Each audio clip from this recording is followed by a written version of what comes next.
ലോകരാജ്യങ്ങളെ ഞെട്ടിച്ച നിരവധി ആക്രമണങ്ങൾ ഗാസയിലും ലെബനനിലും സിറിയയിലും മാത്രമല്ല യമനിൽ പോലും നടത്തിയ രാജ്യമാണ് ഇസ്രയേൽ. എന്നാൽ ഇതിൽ 1,00,000-ത്തോളം പേർ ഗാസയിൽ മാത്രം കൊല്ലപ്പെട്ടു കഴിഞ്ഞു.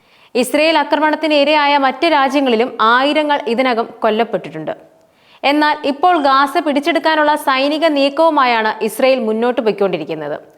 ലോകത്തെ ഒരു ശക്തിക്കും തങ്ങളുടെ സൈനിക നീക്കത്തെ തടയാൻ കഴിയില്ലെന്ന് പ്രഖ്യാപിച്ച ഇസ്രയേലിന്റെ സുപ്രധാന സൈനിക രഹസ്യങ്ങളാണ് ഇപ്പോൾ ചോർന്നുകൊണ്ടിരിക്കുന്നത്. ഇസ്രയേലിന്റെ പ്രഖ്യാപിത ശത്രുവായ ഇറാനാണ് അമേരിക്കയുടെയും ഇസ്രയേലിന്റെയും ചാരക്കണ്ണുകളെ കബളിപ്പിച്ച് രഹസ്യരേഖകൾ ഓരോന്നായി ചോർത്തിയിരിക്കുന്നത്. ഇസ്രയേലിന്റെ ആണവ പദ്ധതികളുമായും മറ്റ് സൈനിക നീക്കങ്ങളുമായും സൗകര്യങ്ങളുമായും ബന്ധപ്പെട്ട രേഖകൾ ഉൾപ്പെടെയാണ് ചോർന്നിരിക്കുന്നത് എന്നാണ് ഇപ്പോൾ പുറത്തു വന്നുകൊണ്ടിരിക്കുന്ന വിവരം.